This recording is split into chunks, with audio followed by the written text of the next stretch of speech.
My son and his wife left that morning on a trip for their anniversary. Around noon, my daughter-in-law called me, a total wreck, screaming that my son was in the emergency room in critical condition. I did not hesitate for a single second. I grabbed the backpack sitting on the table and ran out the door. Halfway there, I got thirsty. I pulled over to look for a bottle of water in the bag, and that was when I saw it. There was something strange inside, a device that made no sense being there.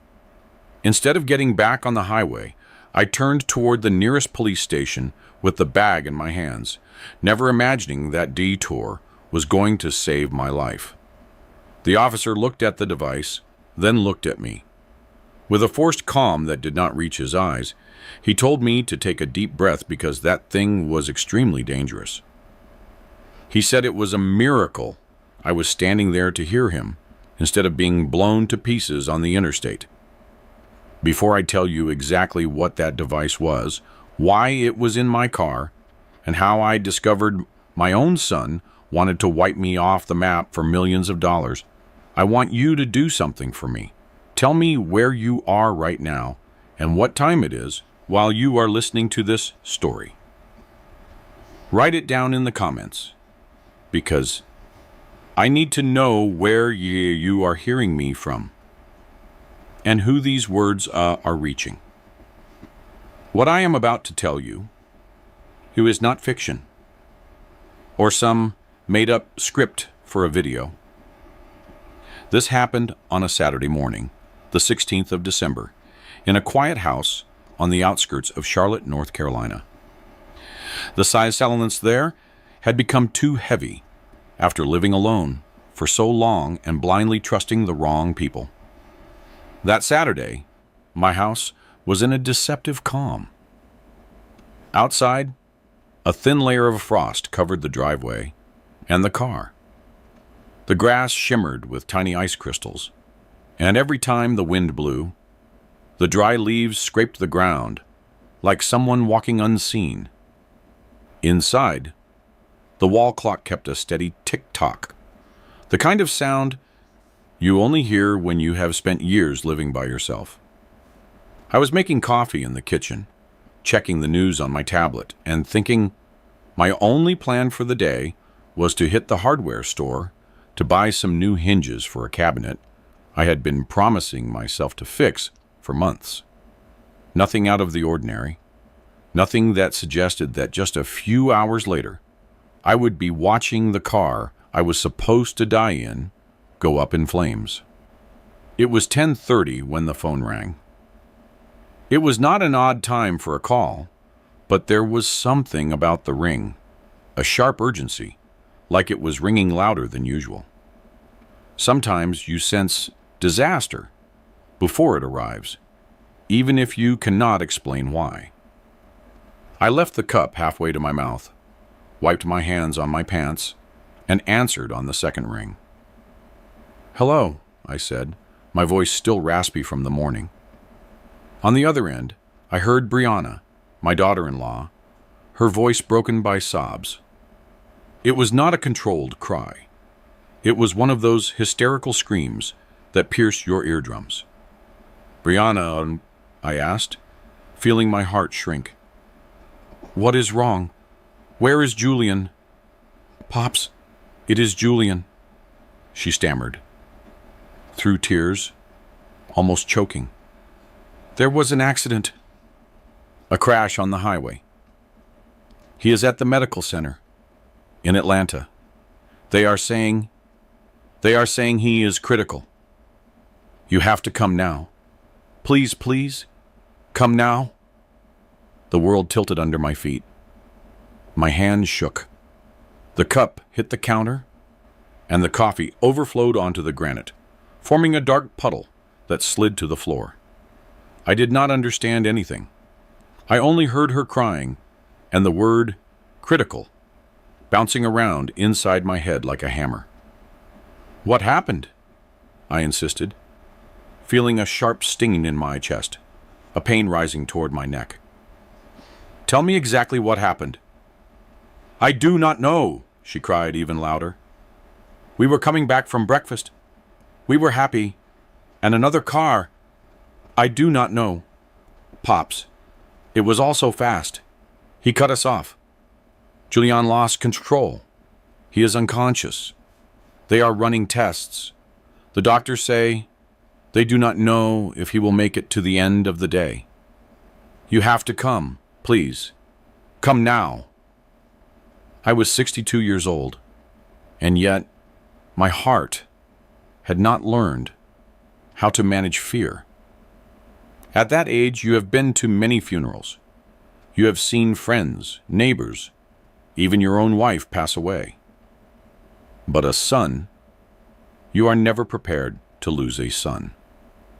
Suddenly, I saw Julian again at 16. His shaking hands on the steering wheel of my old sedan the first time I let him drive. I had put my hand on his shoulder and said, "I trust you, son." He smiled, terrified and brave at the same time. That memory was now overlapping with the image of my boy on a gurney full of tubes, several hours away, maybe not breathing, maybe dying. "Hurry, please," Brianna sobbed on the other side. "Come now. I do not know how much time we have." The call cut off abruptly, as if someone had ripped the phone cord from the wall. I stood there for a few seconds staring at the screen, the beep of the dead tone filling the kitchen. I did not think. I just moved. My body reacted before my head did. I ran up to my room, my knees protesting with every step. On the chair by the window was the backpack Brianna had left ready the evening before when she and Julian stopped by for coffee. "For when you finally decide to come to the coast with us, Pops," she had said, laughing, "this way you already have a bag packed." It seemed like a sweet gesture, one of those things daughters-in-law do to stay on your good side. I did not check the contents at the time. I just thanked her and left it there. Now I grabbed it without a second thought. I unzipped it just enough to throw in a change of clothes, a pair of socks, my phone charger, and a sweater in case the hospital was cold. The bag felt heavier than I remembered, like it already had half the world inside, but I did not pay it any mind.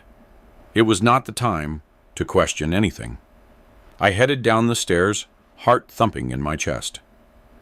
I grabbed my keys, wallet, and coat, then crossed the garage to my blue sedan, a car I had bought 3 years ago after selling the logistics company that had consumed half my life. That car was, in a way, the symbol of my retirement. Comfortable, safe, paid for in cash, no debts. I opened it, tossed the backpack onto the passenger seat, sat behind the wheel, and started the engine. I pulled out without waiting for it to warm up, tires crunching over the frost as I hit the empty street toward the interstate. It was a route I knew by heart. My hands gripped the wheel, and my mind was racing faster than the speedometer. "Hang on, Julian. I am coming. Just hang on," I repeated over and over, almost in a whisper, as if I could send my words to him through the asphalt. I did not look at the backpack. I did not question why it was so perfectly prepared, as if someone knew I would need it that day. I just drove. That road, which I had traveled so many times to visit clients when the business was at its peak, was destined to be, according to someone else's plan, my final journey. After an hour, I was still eating up the miles. The highway stretched out, nearly deserted in front of me, an endless gray ribbon with a few trucks in the distance. There was no traffic, nothing to distract me except the hum of the engine and a coldness that had nothing to do with December, but with fear. My chest felt heavy, my hands were going numb on the wheel, and every time I thought of my son on a gurney, my stomach turned into a hard knot. I pushed the gas, 65, 75, 80 miles per hour. That was when I started noticing something weird about the car. It felt like I was dragging extra weight, an invisible load I could not see but could feel in every vibration. Plus, a dull sensation was coming up through the steering column, something different from the normal feel of the road. A deep, steady hum, barely audible, but persistent, as if the car had someone else's heart beating under my feet. I tried to convince myself it was nothing. Maybe the alignment, maybe the tires were worn, maybe the pavement was bad. Do not get paranoid now, I told myself. But the discomfort would not go away, and with every mile, it became clearer. Meanwhile, my mouth went dry. My tongue was sticking to the roof of my mouth, and my head was pounding. I needed water. I remembered Brianna saying she put some bottles in the backpack, that she had thought of everything. I even put your favorite cookies in there, she had told me with a smile. A few minutes later, I saw the green sign. Rest area, 2 miles. I took the exit almost immediately, feeling my heart pounding in my throat, not knowing if it was out of worry for my son or that feeling that something about all this did not quite fit. The service area was nearly empty, a desolate place in the middle of nowhere. A couple of semi-trucks were parked in the back. There were vending machines, public restrooms, and the wind cutting through the air over the concrete, whistling between the light poles. I parked in a secluded spot, turned off the engine, and leaned toward the backpack on the passenger seat. I could hear my own breathing, faster than normal. I opened the main compartment, pushing the clothes aside to look for the water bottle Brianna had mentioned. I felt a folded shirt, the socks, the sweater. That was when I saw it. Tucked between the fabric, wedged in like someone had placed it with wear-share, was an object I did not recognize. It was a black box about the size of a paperback book, metallic, heavy, with thin wires running along the edges, and a small LED light on one side blinking calmly. Dull red, dull red. The sight was not accidental. It was an object that had no business being in the life of a retired man on his way to the hospital to see his son. I froze, my hand hovering over the bag. "What on earth is this?" I muttered, not realizing I was saying it out loud. I pulled it out carefully, as if any sudden move would wake it up. The device was cold to the touch, but that red light pulsed like a sick heart. Brianna had prepared that bag, or maybe Julian. On one side, I saw a tiny switch, so discreet it almost blended into the surface. My thumb brushed it by mistake. There was a soft click. The red light turned yellow, and the device began emitting short beeps. Beep, beep, getting faster, more insistent, louder than the wind outside and the beating of my own heart. The sound crawled into my head, piercing the silence of the car. My hands lost their strength. I placed it with extreme care on the passenger seat, as if I had a live rattlesnake next to me, while my mind scrambled for a rational explanation. A GPS tracker? Some kind of medical alarm? Maybe an electronic car gadget I did not know about? Nothing fit. This was not something someone carries in a backpack by mistake. This was something you hide. And the person who had hidden it was the woman I trusted most to take care of my son, or worse, my own son. My chest tightened, as if my sternum were being crushed in a vice. I wanted to reject that thought, push it out of my head. No, Julian would not be capable. Not my boy. Not the kid I taught to drive, the one who cried the day his mother died. But the device kept beeping, the yellow light flashing faster. And I suddenly remembered that feeling of strange weight in the car, the vibration under my feet. I looked at the phone in the cup holder. I could call them, ask what that was, look for a logical explanation, let them reassure me, but something stopped me. It was not reason. It was something else. A cold instinct, hard to put into words, that settled in my stomach like a stone. A few miles back, I remembered seeing a sign for a state police barracks at the next exit. I wrapped the device in the same shirt that was in the bag, trying to muffle the beeps. I tucked it back in, zipped the bag with trembling hands, and started the car. This time I did not turn on the radio. I did not call anyone. I did not pray out loud. I just listened to my breathing and that insistent beep muffled by the cloth. Instead of getting back on the highway, I turned around and took the exit to the barracks. I did not call Julian or Brianna. Pure instinct told me not to.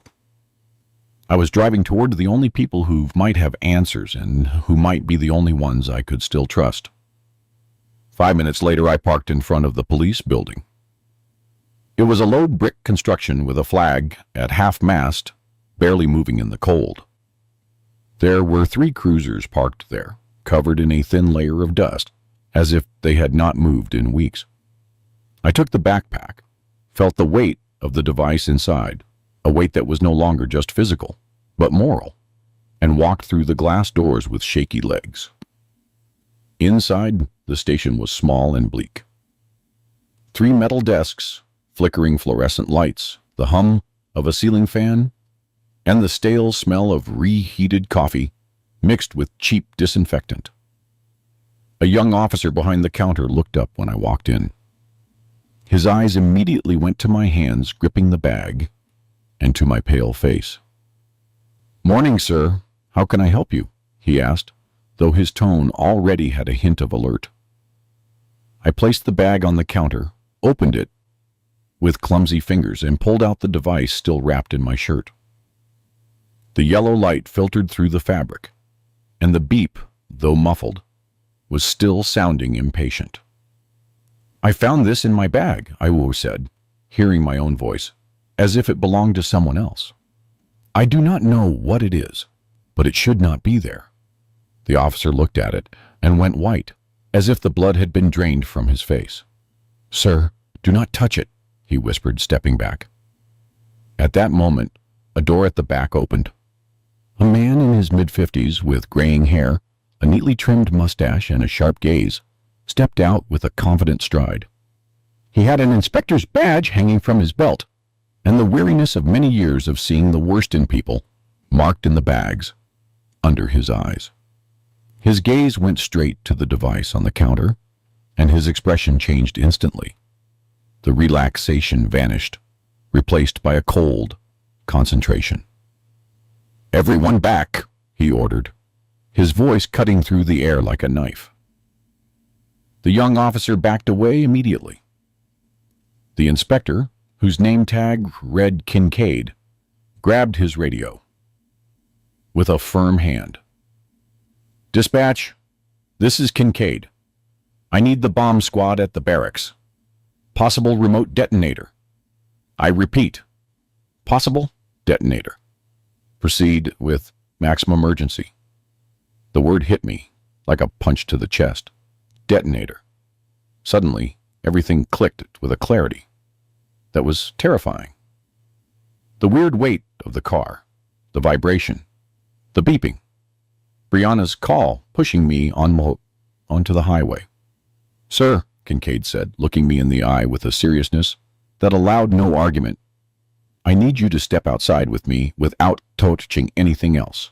We are going to move away from the building for safety. Keep calm, all right?" I followed him to the parking lot, my legs feeling like jelly. The cold air hit my face, but I barely felt it.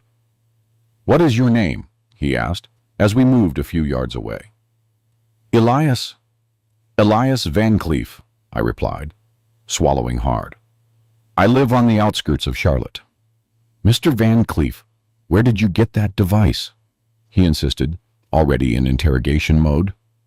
"From my backpack," I said. "I was on my way to Atlanta. My son is supposed to be in the hospital. My daughter-in-law packed the bag for me. I did not open it until I stopped to look for water. "Who has access to your vehicle?" he asked, never taking his eyes off me. "My son, Julian, and Brianna, his wife.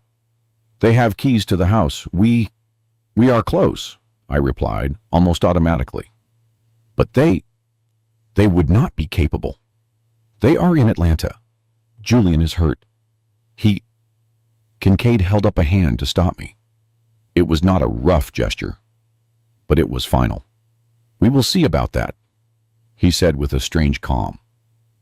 "For now, I need you to stay calm and do not go near your car again. Understood?" I nodded, though I was anything but calm. 15 minutes later, a black van pulled into the lot with its sirens off, but urgency written in every movement. It was the bomb squad. 2 technicians in tactical gear climbed out, covered in thick vests, helmets, visors, and gloves, carrying gadgets and metal cases. They entered the station, examined the device, and spoke in low voices with Kincaid, using technical terms I could barely hear.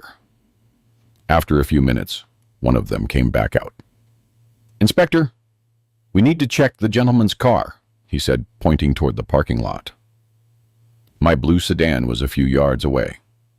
Quiet, innocent, as always. The team approached with extreme care, using mirrors on poles to look underneath, as if they were exploring the den of a dangerous animal. One of the technicians knelt down and slid a small camera under the driver's side. He went still, watching the screen. Then he gave a sign to Kincaid, one of those silent signs that say everything. "You have to see this," he murmured. Kincaid leaned over, watched the screen for a few seconds, and clenched his jaw. Then he turned to me with an expression that left no room for doubt. "Mr. Van Cleef, come here," he said. I walked over as best I could with heavy legs. The technician held the mirror at a specific angle under my seat. Bolted to the chassis, right under where I had been sitting, was a gray package wrapped in tape with wires and a small receiver blinking like a devil's eye. "C4," the technician said softly, as if naming it out loud might set it off. "A few pounds, enough to blow the car and anyone inside to smithereens." The world crumbled around me. Everything went blurry, distant, as if I were inside a dream I could not wake up from. I sat down on the concrete curb, my vision clouded. I felt my chest sinking, as if someone were squeezing it from the inside with both hands. Kincaid crouched beside me. "Mr. Van Cleef, who had access to your car?" he repeated slowly, as if he were talking to me through a fog. "My son," I whispered. "And Brianna. But no, they are family. They love me. I gave them everything." "Where are they right now?" he insisted. "In Atlanta, at the medical center," I replied. "Julian had an accident this morning. Brianna was the one who called. That is why I was going there." Kincaid's eyes sharpened like blades. "Mr. Van Cleef, I think we need to call that hospital right now," he said. He handed me his phone. Because my hands were shaking so much, I could not even get mine out. I dialed with numb fingers. A professional female voice answered. "Atlanta Medical Center, emergency room." "Good morning." "My son," I said, my voice cracking. "Julian Van Cleef. He was admitted this morning after a car crash. They said he was in critical condition." There was a short pause. "Let me check the admissions for a moment, please," the voice replied.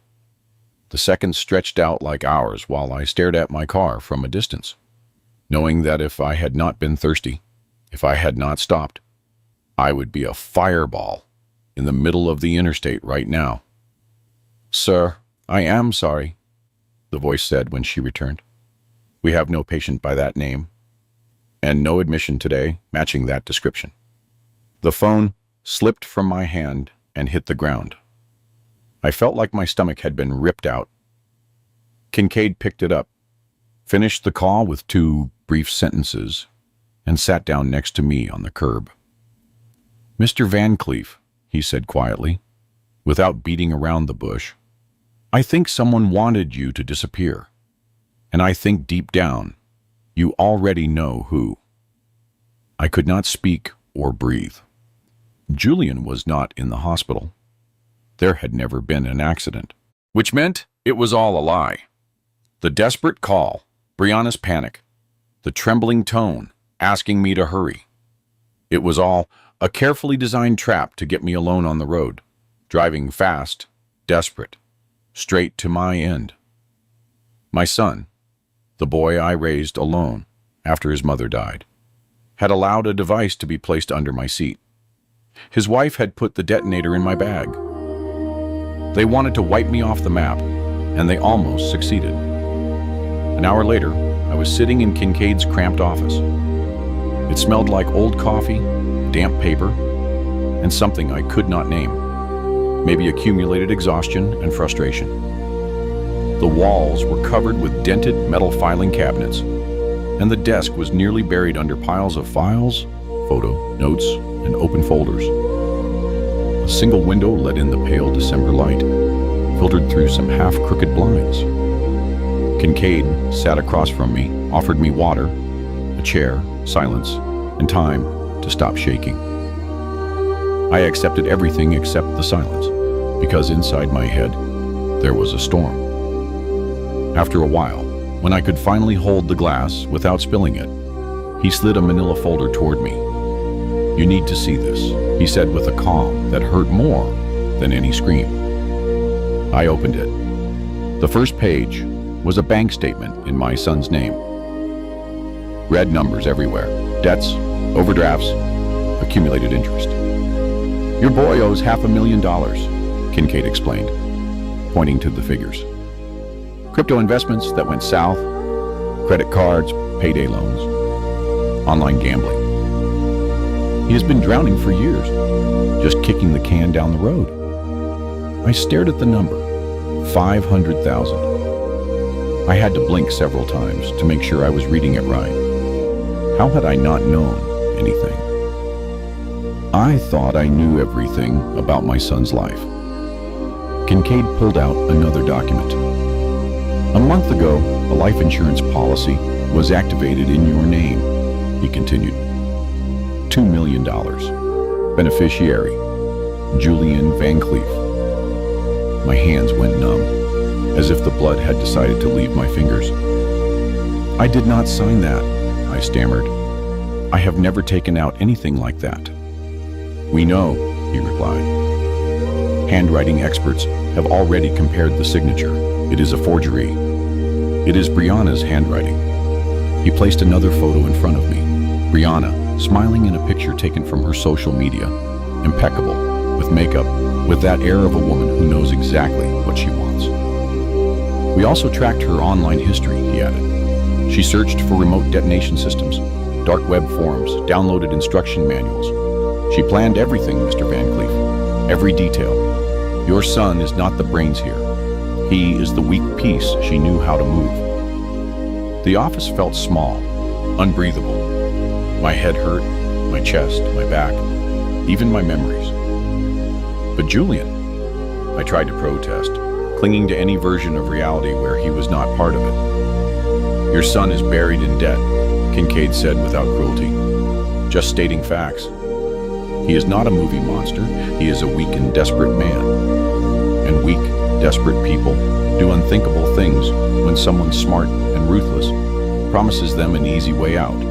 She offered him that way out, and he took it. I thought of Julian as a child, learning to ride a bike, pedaling clumsily while I ran alongside him so he would not fall. I saw him asking me for help with math homework, crossing the stage on his graduation day with that mix of pride and embarrassment when I hugged him in front of everyone. I had raised him alone after his mother left us due to an illness that completely tore us apart. I gave him everything. A home, money, education, love, and this was how he paid me back. I gave them everything. I whispered, my voice broken. The house, the money, the business when I sold it. I raised him by myself when she died. And this is what I get in return. The tears came without permission, hot, humiliating. I covered my face with my hands and sobbed like I had not since I was a young man, and they gave me the news that my wife would not make it out of the operating room. Kincaid stayed silent, letting me vent. He did not try to comfort me with cliches. He just waited. When I calmed down a bit, he spoke again. "We can arrest them right now," he said. "Attempted murder, fraud, forgery of official documents. With what we have, a judge would sign the warrants." I looked at him with bloodshot eyes, searching for hope somewhere. "And then what?" I asked. "Then they will hire lawyers," he explained with total frankness. "They will claim it was an accident, that the device malfunctioned, that someone manipulated them. They will say Brianna only signed and where she was told, that Julian knew nothing about explosives. They will make it look like you are confused, an old man being manipulated by the police. In 5, maybe 7 years, they could be out on the street with part of the money if some judge makes a mistake."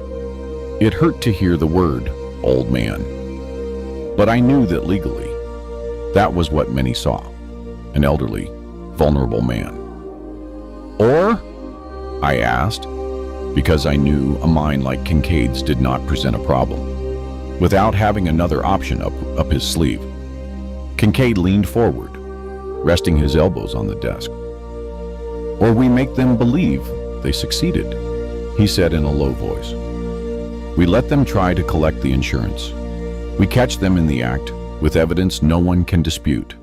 No room for interpretation, no alternative narrative, just facts, videos, signatures, recordings, something no lawyer can tear down." I wiped my face with the back of my hand. "What do you need me to do?" I asked, feeling that the answer was going to change my life forever. Kincaid's expression barely changed, but I saw a glint in his eyes, as if he had been waiting for that question since the moment he saw the device in my bag. "Disappear," he said. I looked at the folder. The debts, the policy, the forged signature, Brianna's smile in the photo, Julian's bank movements. They wanted me not to exist, so that was exactly what we were going to give them, but on our terms. "Explain the plan to me," I replied, swallowing hard. Kincaid nodded. "We faked your death," he said bluntly. "We make it believable, clean, documented. An accident? A tragedy on the interstate. Your car exploded. Your body was left unrecognizable. They will play their part as the grieving family.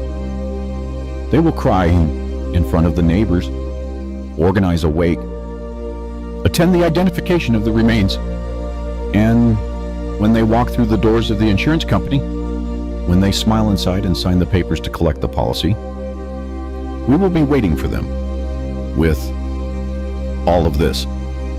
He tapped the folder. "And with something else." I leaned back in the chair, feeling like I was sinking into it.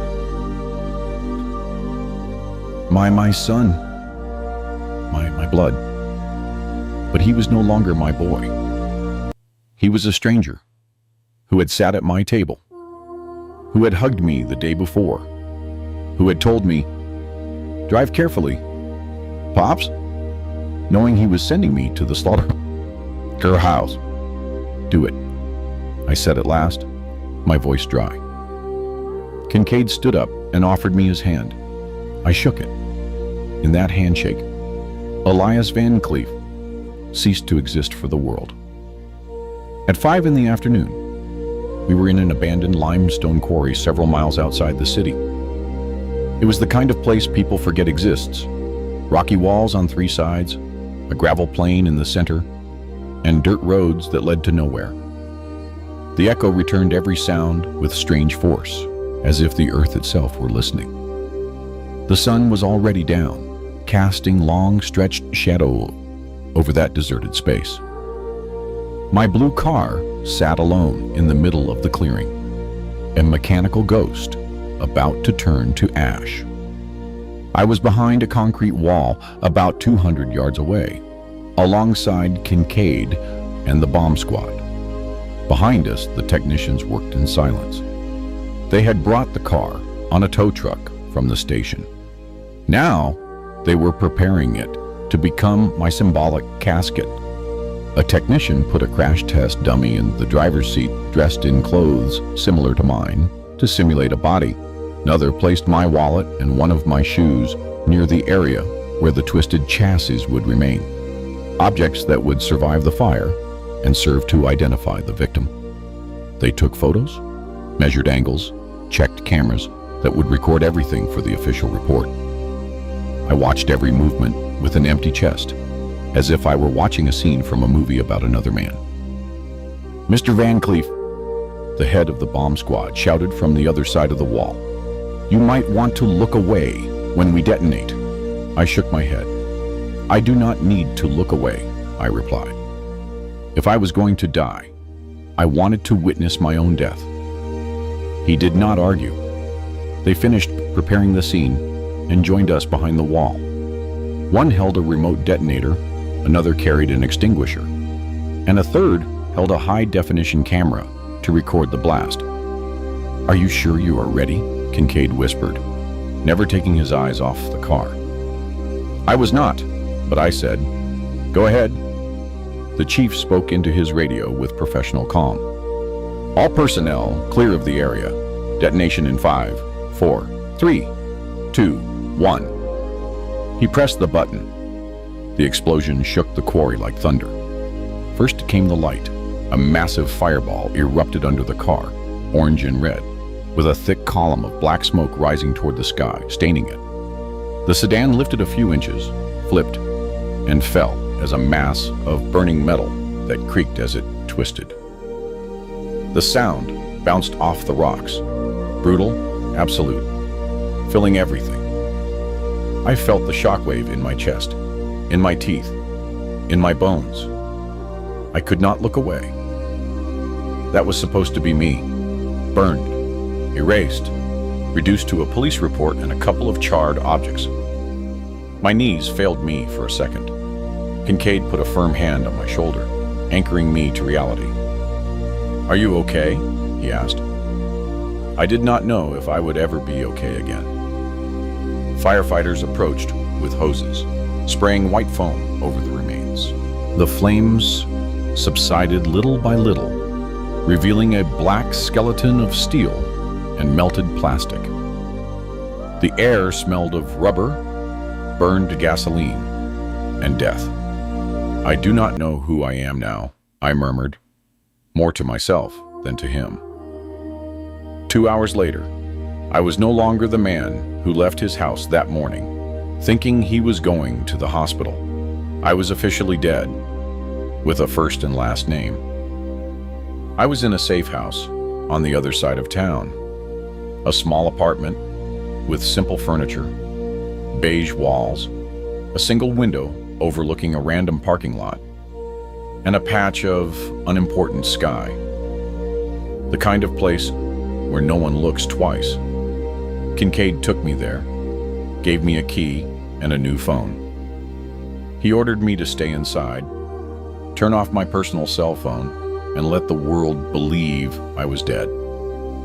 He turned on the television and found the local news.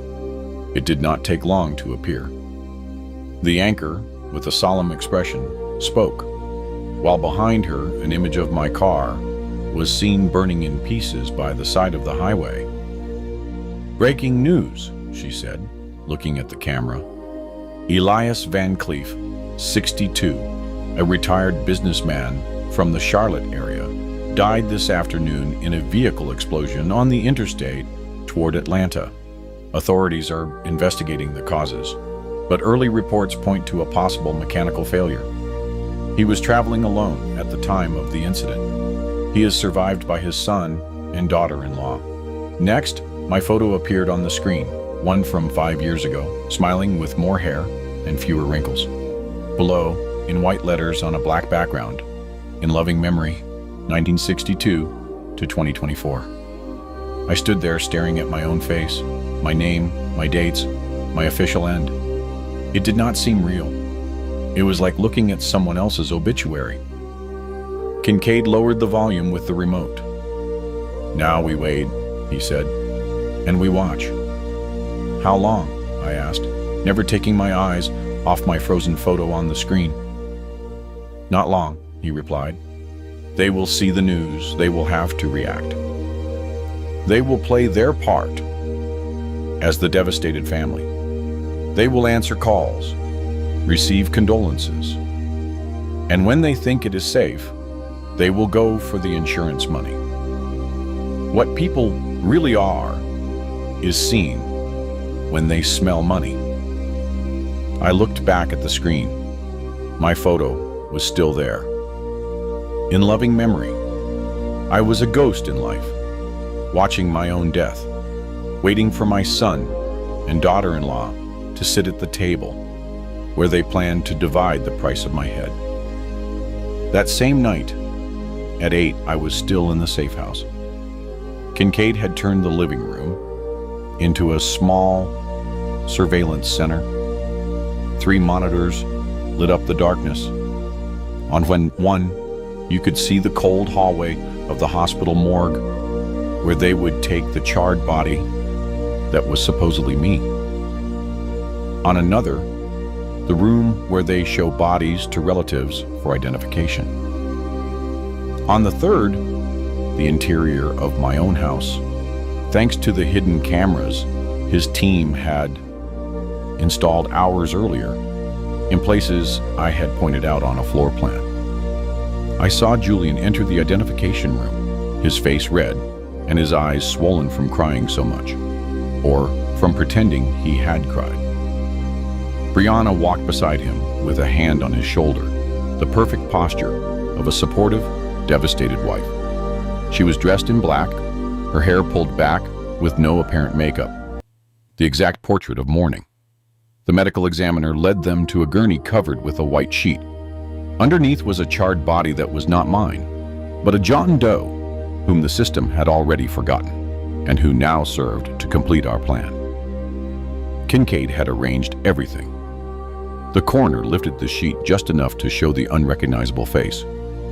Julian looked and turned away immediately, bringing his hand to his mouth. His shoulders were shaking. It is my dad," he whispered, his voice cracking. Brianna stepped forward. She looked at the body for a few seconds without blinking. Her face did not change, not a flinch, not a gesture, just an almost unsettling calm. She placed her hand on the sheet delicately, as if she were truly stroking a beloved deceased person. "Yes," she said softly. "It is Elias." Julian collapsed into a chair, sobbing.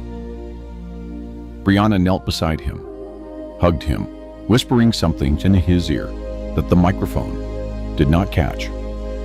From the safe house, I watched them with a heart in tatters, even though I knew it was all theater. I did not know how much of that crying was guilt, how much was fear, how much was the habit of a son who believes everything will be forgiven. "That is your son," Kincaid commented beside me in a low voice, without judgment, just describing. I did not answer. I could not. I just clenched my fists on my knees until my knuckles went wide. An hour later, they were already back at my house. Kincaid's team had placed cameras in the living room, the kitchen, the garage, and even the master bedroom. We saw everything in real time. Julian walked in first, threw his coat on the couch with a rough gesture. Brianna closed the door behind him carefully, turning the key. For a few seconds, no one moved. The silence inside the house seemed like another character. Then she let out her breath, as if she had been holding it for hours. "It is done," she said, letting her shoulders drop. Julian turned to her. His face was no longer red, There were no tears left, just exhaustion and something else, that dull look of someone who crossed a line there is no turning back from. "Are you sure the policy is okay?" he asked, his voice tense, almost childlike. Brianna smiled, a smile with no warmth, sharp, professional. "Millions of dollars, baby," she replied. "Perfectly valid. Everything is in order. Everything checked. We just have to wait for them to close the investigation. Then we file the claim. We sign, and that is it." Julian flopped onto the couch and rubbed his face with both hands. What if they find out? What if... They are not going to find out. Brianna interrupted in a tone that allowed no reply. "The car no longer exists. Neither does he. There are no witnesses or loose ends. No one knows about the policy except us. And the policy was made legally, well, almost." She went to the bar, poured 2 generous glasses of whiskey, and handed him one. She raised hers. "To us," she said. Julian hesitated, looked at the amber liquid, then looked at her. In the end, he clinked his glass with Brianna's. "To us," he repeated, though his voice sounded more like a question than a toast. I watched them drink, smile, relax little by little, even laugh at something we did not hear. I felt something freeze permanently inside me.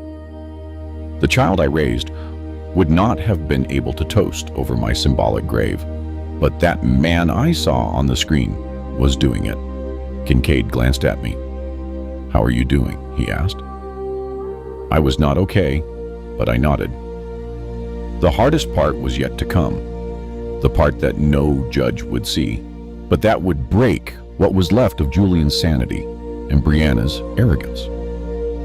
At 11 at night, when the house was already silent and the lights were off, what we had prepared happened.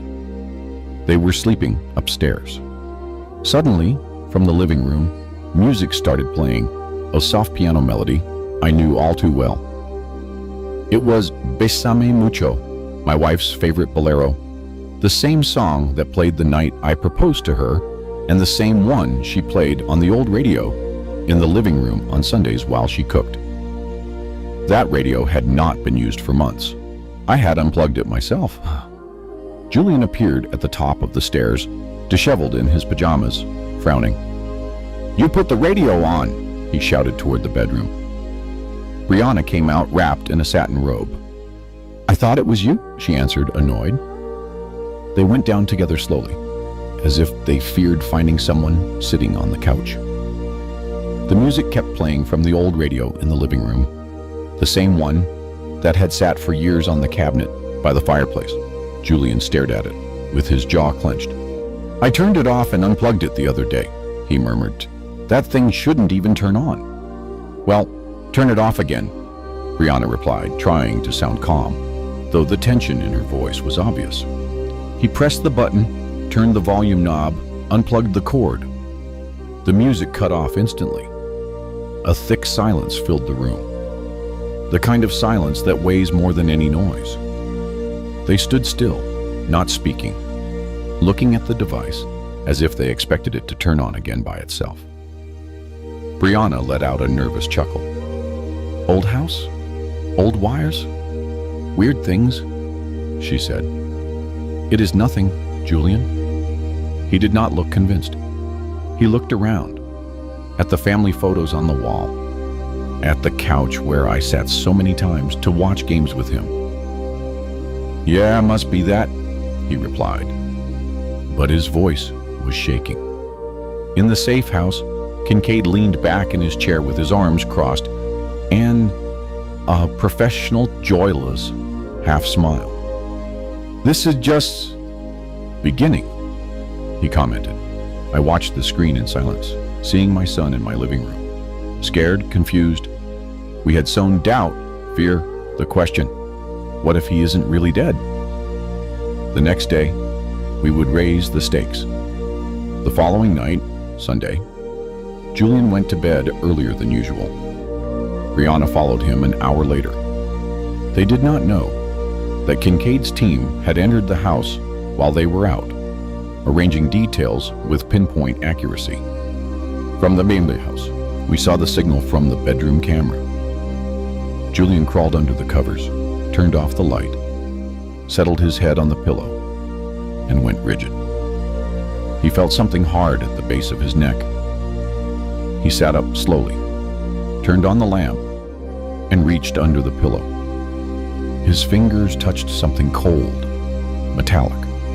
He pulled out an object he recognized instantly, the detonator, the same black device he had put in my bag a few hours before the supposed trip to the hospital.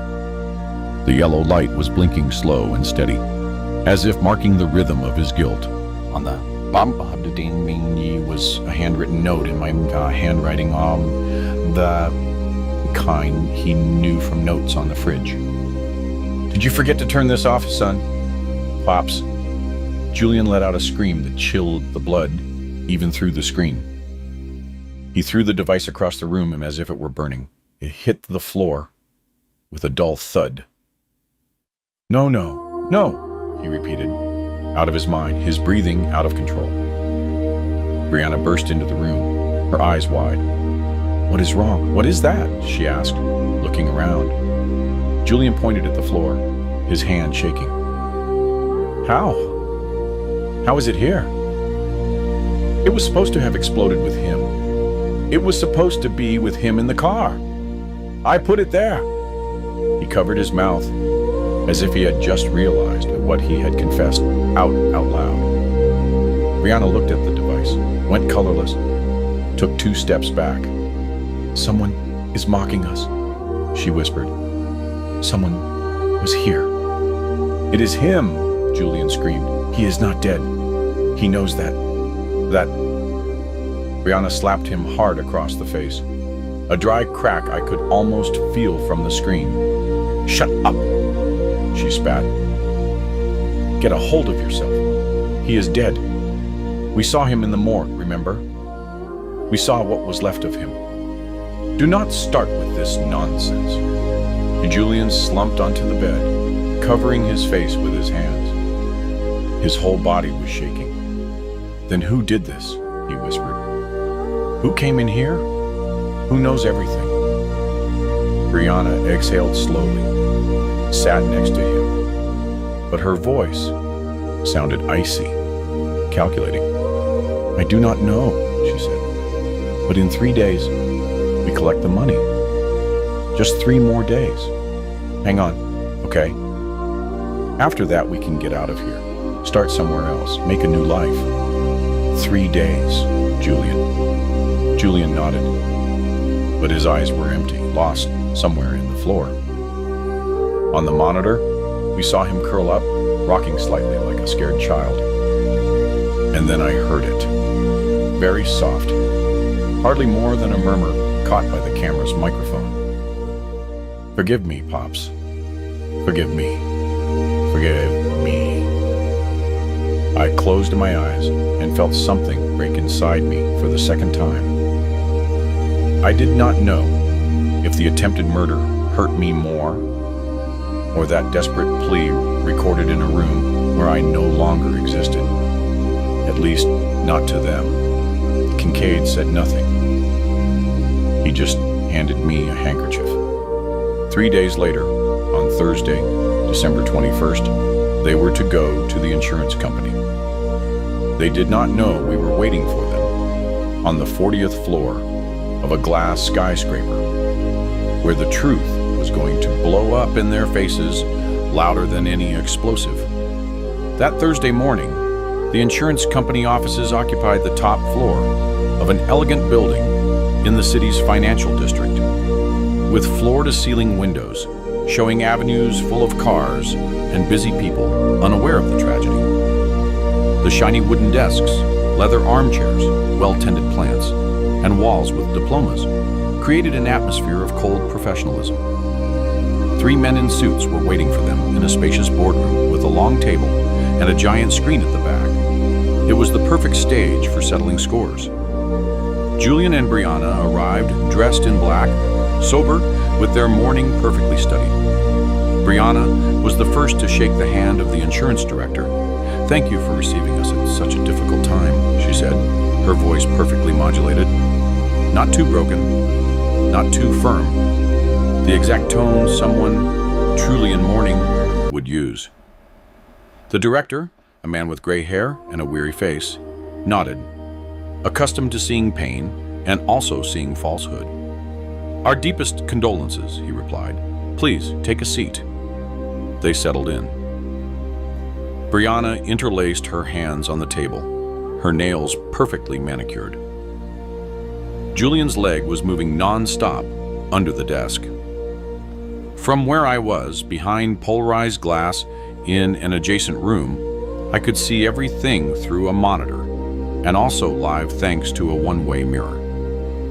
His knee hit the furniture over and over, marking the rhythm of his nervousness.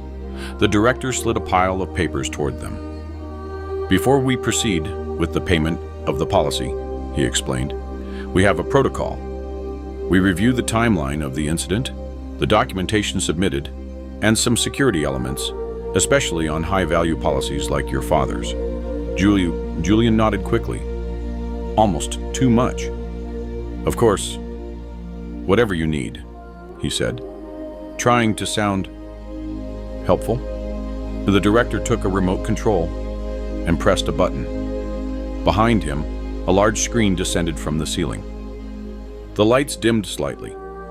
"These images," he said calmly, "were obtained from the security system of Mr. Van Cleef's house." The screen came to life. It was my garage. Early Saturday morning at 2:17, according to the timestamp in the corner. The camera placed near the ceiling showed the entire space with uncomfortable clarity. My blue car in the center, boxes stacked in a corner, tools hanging on the wall. Suddenly, two figures appeared. Julian and Brianna, moving carefully, like someone who knows they are doing something they shouldn't. Julian knelt by the car, opened the driver's door, and slid underneath with a flashlight in his mouth. His hands worked quickly, fixing a black package under the seat. The voice of one of the technicians in the recording explained in a voiceover, "C4 plastic explosive, sufficient to destroy the vehicle and cause the death of the occupant." Brianna, beside him, held the detonator, showing it to the camera without knowing it, placing it inside a backpack on the workbench, the same backpack I would carry on the passenger seat. She zipped it and left it by the door leading to the house. Everything clear, sharp, indisputable. Julian's face went to ash. He started sweating, blinking fast, looking around, searching for some explanation. Brianna stood up, suddenly as if driven by a spring. That is fake," she screamed. "It is edited. It is a digital setup. One of those deepfakes they make now." The director didn't even blink. "This material comes from the cameras your father-in-law installed in the garage 2 weeks before his accident," he explained. "It is dated, stored in the cloud, and certified by digital experts. It is fully valid in a court of law." "He didn't have cameras in the garage," Brianna protested, looking at the director as if she could intimidate him. A voice sounded from the door, calm, firm, with a tone Julian had known since he was a child. "Actually, I did." Julian turned his head, petrified at the sight of me walking in. I was wearing a gray suit Kincaid had lent me, a little wide in the shoulders, but enough for the occasion. Alive, standing, breathing. "No, no, no, no," Julian stammered, collapsing back into the chair. "It cannot be." He tried to cover his face as if closing his eyes could erase the image, but the tears were already running. Brianna turned toward the door, looking for a physical exit from the room, or maybe a mental exit from the situation. Inspector Kincaid stepped forward, blocking the door. Behind him, two uniformed officers entered. "Brianna," Julian started, but the words choked him. "Brianna Van Cleef," Kincaid said in a neutral tone, pulling out a folded sheet. "You are under arrest for attempted murder, aggravated fraud, and forgery of official documents." One of the officers stepped forward with handcuffs. Brianna backed away, her eyes wild. "It was him," she screamed, pointing a trembling finger at Julian. "He planned it all. I didn't know anything. He deceived me. He manipulated me." Julian raised his head, tears sliding down his face, his features distorted by fear. "Liar," he sobbed. "It was your idea. You researched everything. You convinced me. You said we would be free, that it was just a plan, that no one would get hurt." "No one would get hurt?" I intervened, unable to contain myself. "Do you think blowing up your father in a car is a plan where no one gets hurt, Julian?" Brianna's face twisted with rage. "You are pathetic," she spat at him. "Weak, just like your father always said. You didn't even last 3 days without breaking." The officer grabbed her wrists and put the handcuffs on. She struggled but could not get loose. "You are going to rot for this," she screamed at Julian as they led her out of the room. "You are going to rot alone." They took her down the hallway, still screaming. Her voice faded as she moved away. I walked slowly toward my son. I stopped a few paces away. Julian looked up, eyes red, face destroyed. For a second, I saw the little boy who used to grab my hand to cross the street. That second vanished as quickly as it had come. "Pops, I am sorry," he said. She made me. I was desperate. I didn't want to do it for real. I swear I didn't. Just. My voice was ice. You kissed me on the cheek. You told me, drive carefully. You called me Pops, and then you sent me to die. I replied, "Do not disrespect me now with empty apologies. There is no obligation that justifies what you did. You had opportunities to stop this over and over. You didn't." An officer approached, looking at Kincaid. "Sir, we have to take him," he said. I nodded and stepped back. They put the handcuffs on Julian. He didn't resist, he just kept repeating through sobs, "I'm sorry. I'm sorry. I'm sorry." They took him out of the room. His voice echoed in the hallway until the elevator doors closed. I stood in the middle of that impeccable office, looking at the gap where they had taken both of them. Kincaid approached slowly. "Are you all right?" he asked. Without looking away, I replied, "No, but it is over." They were taken away in handcuffs toward cells that would be their home for years, maybe decades. Justice had been set in motion, but the pain and betrayal do not disappear with a sentence. They stay, they hurt, they pulse within you. 6 months later, in June, the courtroom in the city center was packed. Reporters, cameras, onlookers, law students, everyone wanted to see the son and daughter-in-law who had tried to erase a father for money. The case had become famous. Some called it the Ghost Father case. I sat in the back row, in silence, with a cap and glasses to go unnoticed, watching. Kincaid testified first. He explained step by step how the detonator was discovered, how the explosive was found under my seat, how the decision was made to fake my death. They projected the garage images over and over, those from the hospital, those from my house. Each one was another blow against the version of innocence that the defense lawyers were trying to build. The prosecutor called Brianna the mastermind, the person who had forged my signature on the policy, the one who had researched remote detonation systems, the one who had calculated every step with coldness. Of Julian, he said he was weak, desperate, but an accomplice. He did not mince words. Without him, the plan did not exist. Without her, he would not have had the courage to try. Julian's defense lawyer tried to argue that he had been pressured, that he acted under coercion and out of fear, that he was cornered by debts, that Brianna manipulated him emotionally, that she threatened to leave him if he didn't go through with the plan. There were witnesses who spoke of Brianna's dominant personality, her ability to convince, her comments about the old man and the money. All true, but the judge was clear.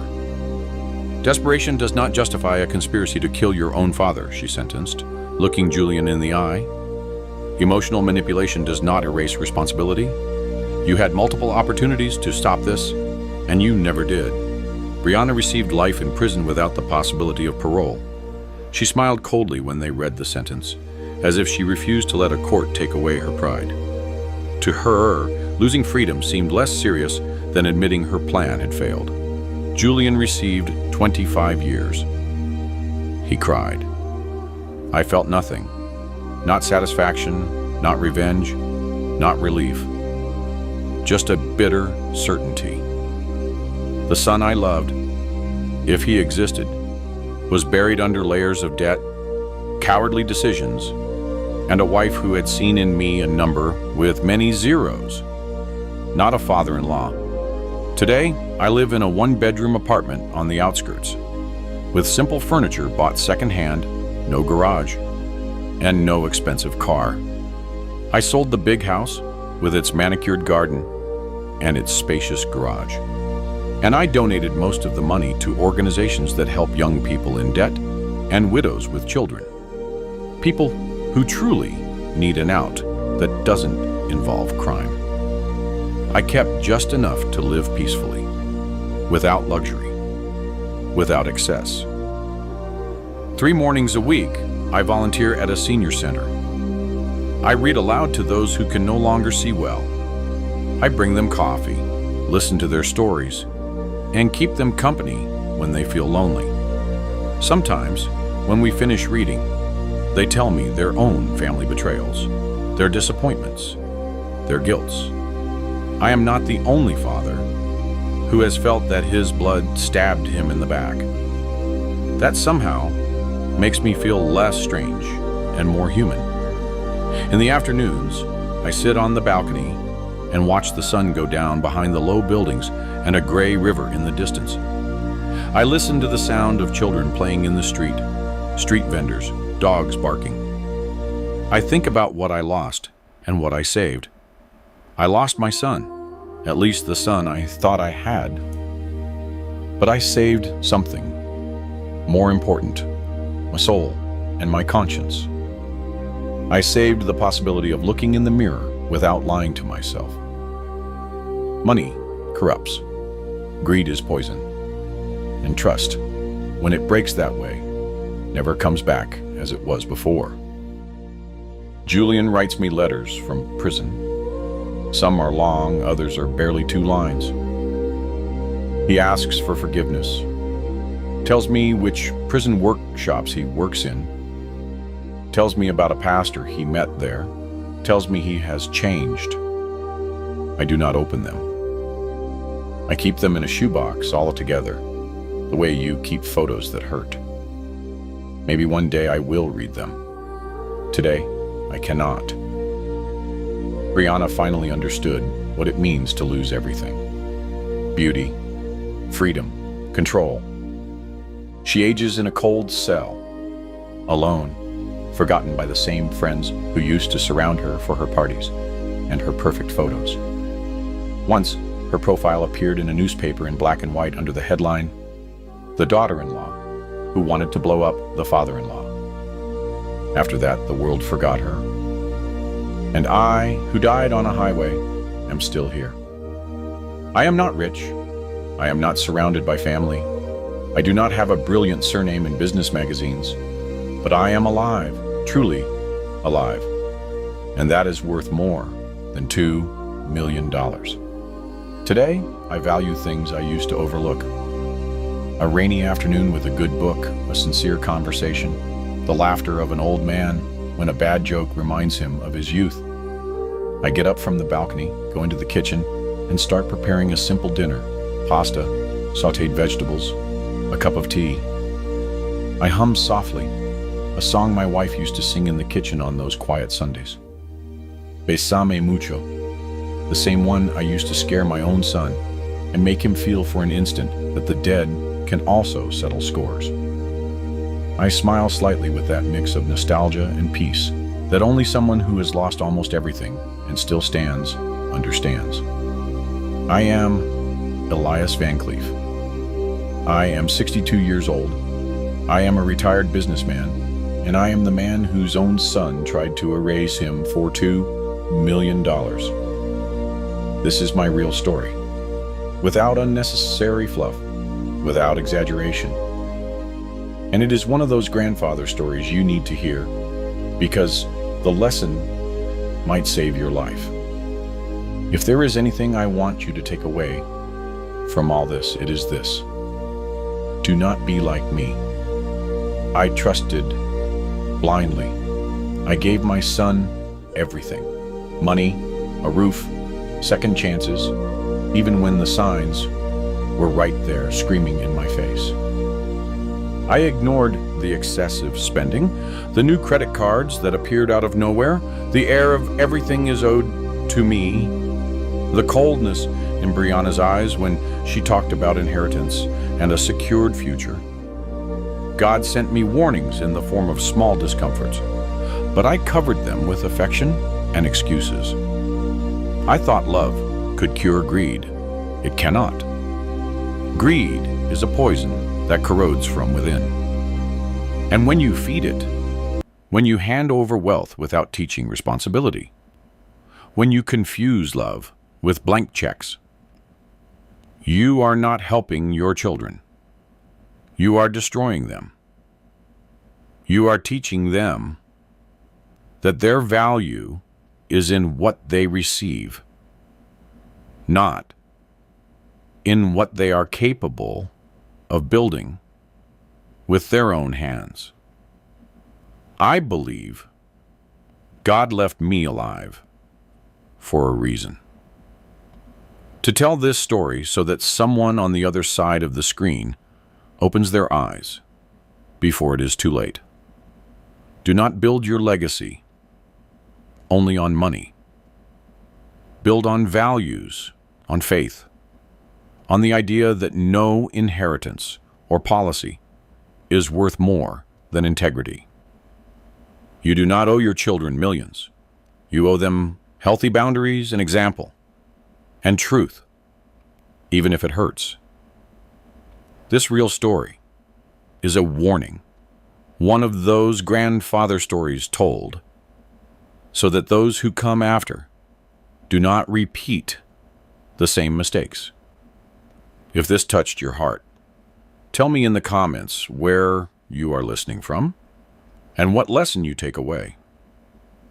Share it with someone who needs to hear it, with that friend who is blinded by money, or with that parent who believes that loving is giving and giving without asking for responsibility in return.